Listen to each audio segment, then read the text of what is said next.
Hello and welcome to Dinos. I'm Sean and I'm here with Adam. Hey! And today we're looking at Peaky Blinders Mastermind, which is Games of Gold from the middle of April to the middle of May. It was developed by Future Lab and published by Curve Digital in 2020.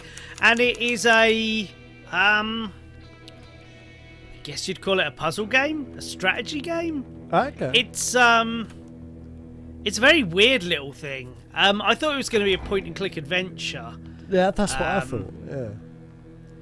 But actually, it's just kind of a walk between places, find the required item, of which you can only hold one at a time, and go from there. So this is the very first level of the game, of 10. So unless you get to number 10 and then it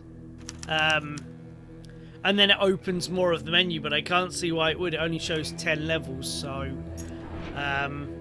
yeah, so I had to meet him. He gives me a key,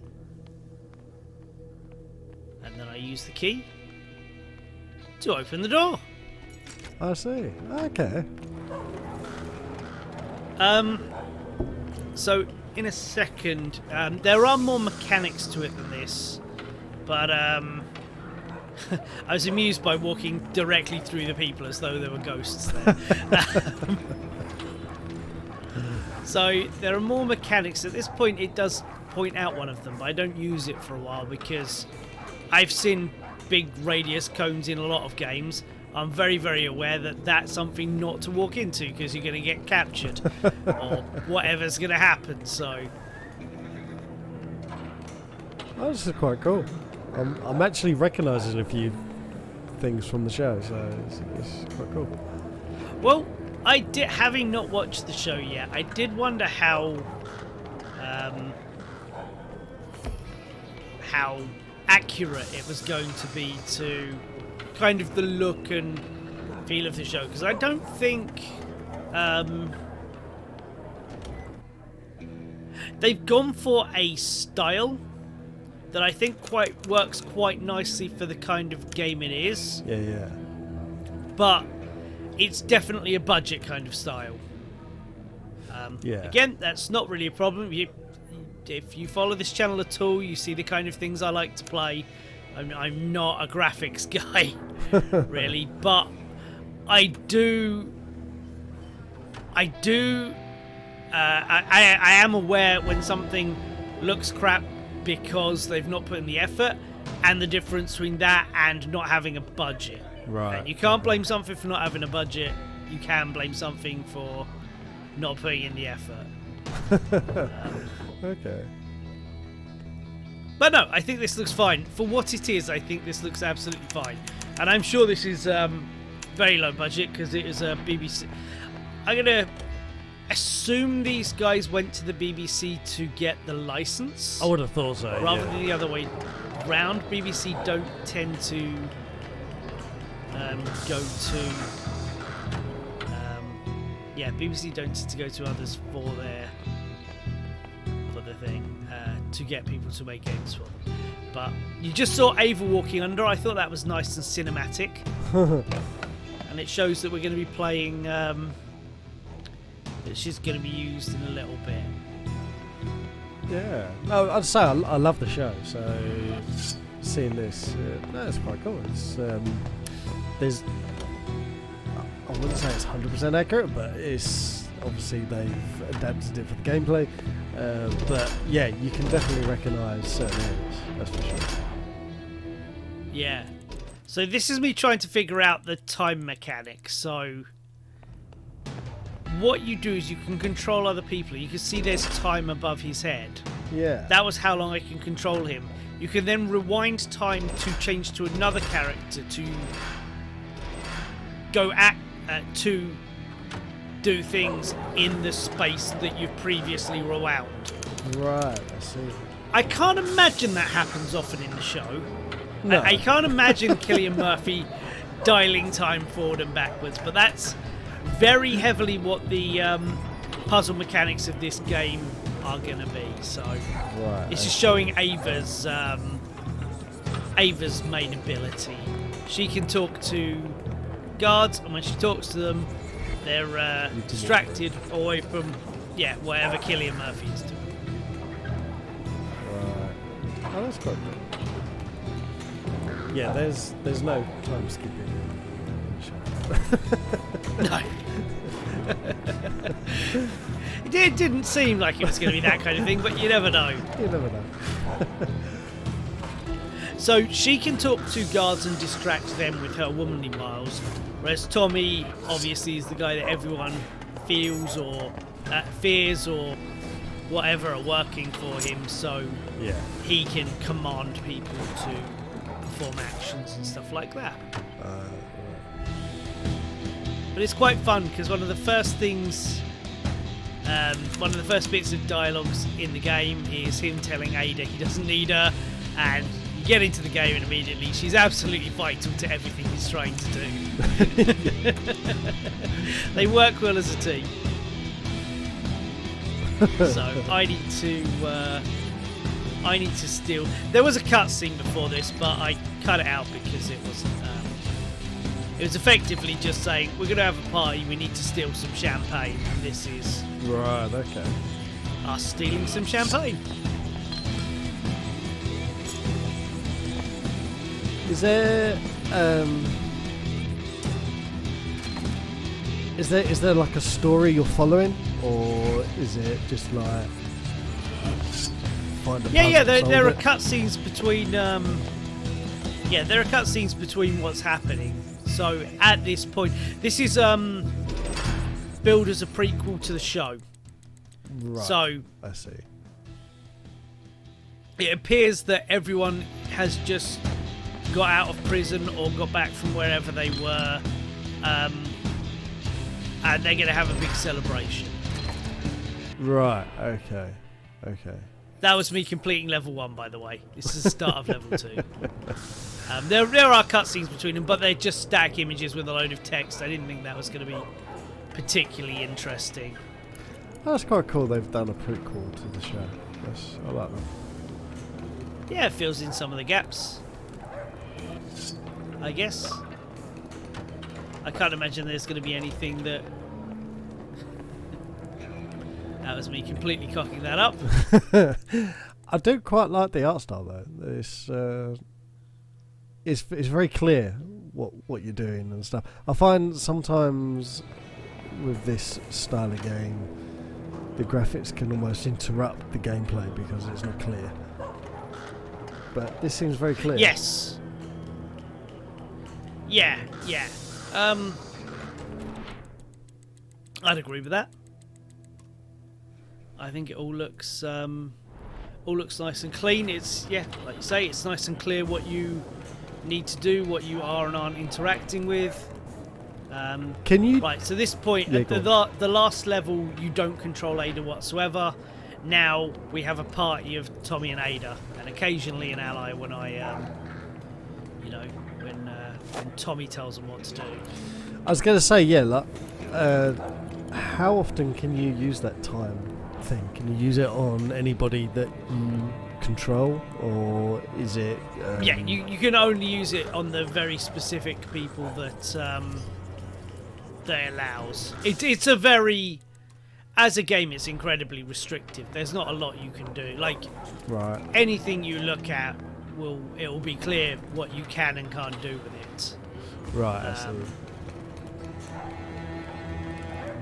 You'll see me mooch towards the edges and stuff like that here and there, just trying to see if there's anything like hidden beyond a wall or anything like that, and you'll see that for the most part I won't even get close to them because the game's just invisible walled around. It's like trying to go to the stables there, trying to look down there. There's absolutely nothing outside of the main quest area, so it's going to be very linear. But like I say, it's it may not look like it so far, but it's a puzzle game at heart. So we've now got our third character. He can squeeze through small gaps, get to other areas, and let us through. How difficult have the puzzles been so far that you've played? Fairly easy? Oh, very easy. Yeah. Okay. Yeah. It took me. I don't think anything has caused me a lot of difficulty. There might be a bit or two. You saw me faffing around with that first guy with the door. He's a little. You just got to get your head around some of the mechanics. Yeah. But yeah, didn't have a lot of problems with anything so far. Pocket watch. Yeah, that's cool. It looks good. Yeah, I'm guessing all the little ancillary characters here and there are probably from the show as well. Yeah. Just keeping you, just flavouring the world, if nothing else. Yeah, no, there's definitely characters here that are in the show for sure. I won't spoil it because I know you haven't seen the show. Yeah. So I'm not going to say it. I am very much looking forward to it. It was something I always I don't have like a TV license. I don't watch TV as it airs at all whatsoever. So Peaky Blinders has always been one of these things that I'd heard great things about and had always planned to give a shot at some point. Oh, it's... just to mention, at this point of the game, they've now cut us down to one character. Right, okay. So you've kind of got to figure out the stuff myself without the help of a second player. Right, okay. But no, yeah, it's a show I always meant to, and now that it's finished, I have it all waiting to be watched. It's just finding some time when I'm in the mood to actually do it. Because it's kind of, it's Birmingham, isn't it? But kind of that yeah. gangstery thing is not always my cup of tea. But I am a very, very big fan of Cillian Murphy, so I'm sure he will absolutely nail it in the show. Oh, the show's delicious. It is. It's got everything. It's got comedy. It's got drama. It's got humour. It's got a bit of romance. It's got extreme violence, which I do love. Yeah. The thing with the BBC is, like every single network under the sun, they put out an awful lot of just the same crap. Yeah. But when they are good, they are unbelievable. Yeah. And something like this, that's their absolute bread and butter. You know, this is slightly more grown-up EastEnders. It's they're going to absolutely nail it. You know. Yeah. Interesting. Kind of a cool thing. They mark in colour which person the objective marker is for. Okay. So if you see the blue ones there, that's for Ada to do. Right, I see. Oh. Have you... That was me forgetting that you need to keep hold of the button to keep them engaged. Right, I see. Have you come across being able to use your cap at any point? No. Oh, okay. That's a big thing in the show. Oh, right. Yeah. Okay. All it doesn't spoil it, but all the caps of the Peaky Blinders have razor blades in them, like sewn into them. So their caps. Nice. So their caps are weapons, and so yeah, I was just interested to see if they'd included that at all. Well, I was gonna no, because there's absolutely no. There's no combat at all. No combat at all, as far as I've seen so far. So it's all puzzle based. Okay. But even so, I was going to say this isn't the kind of game for it, but there's plenty of swearing, so there's no reason it shouldn't also have violence and blood. Getting her in position for that door was a little bit tricky, so I just wondered if there was anything else around. But there isn't. And I found the right spot. How'd you find the controls and stuff? Pretty easy? Yeah, very basic. How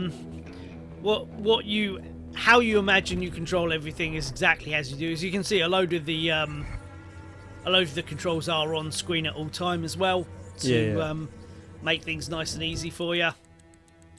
So sometimes it just wouldn't quite come out of the it wouldn't quite come out of the pores, Right. which was a bit odd. But I think that's just the game being a budget game, you know. I think it just is waiting for a particular input or something. It's not getting it. It gets a little confused, but it normally doesn't. It normally doesn't hang up for too long. You've just got to jog the time along a little bit. Right, I see. So I should mention that at any time in the areas, you can use the left stick to moving around and stuff. Right. And use the right stick to actually view the area, so you can kind of have a look around before you actually do things. It's not how I tend to I see. play. Maybe gets my own. Oh, here's it getting stuck a bit. So I thought I'd bring Ada in and that. So you know Which indeed it did. the fast forward and the rewind Yeah. time thing. Can you only fast forward the time that you've rewound, or can you fast forward from where you are? Yeah, because there's nothing before where Yeah. there's nothing ahead of where you are. Yeah, so you can't. You can you can rewind back and then you can fast forward a little bit up to the point you're currently at. Right, I see. This is me not figuring out the door. It was a really simple puzzle. I was trying to get into that switch on the wall over there. Yeah, I saw that. Yeah. And all I needed to do was get him to open that door for a couple of seconds. That's on me. That is not on the game.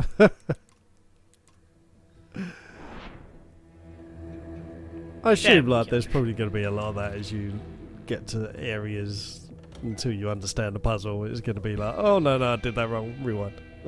Yeah, absolutely. Yeah, there's nothing. There's not going to be anything particularly tricky or awkward in the early stages. Like I say, we're showing off the first 2 whole levels here, so it looks like there's 10. So that's 20% of it covered for you. So, but if you're having a problem with it at this stage, then we may not be able to help you. It might not be the game for you. Yeah. Yeah, I didn't find it. I didn't find it, other than being a bit awkward in places and me being really stupid about that door. I didn't find any problem with it. So. What the cutscenes like? Pretty smooth. Yeah, fine. They're just what do you call it? They're just still images with text. Okay. So you see the style of Ava in the bottom left. They're all kind of like that. Right, I'm with you. Okay. They look alright. So what do you reckon? Are you going to play this one? Absolutely, yeah. I'm a big fan of the show, so looking forward to playing this. I haven't had a chance yet, so, as you've probably guessed. But yeah. Well, what about you? You going to play more? Maybe. I'll leave it on my Xbox. Possibly when I've played a bit more of the...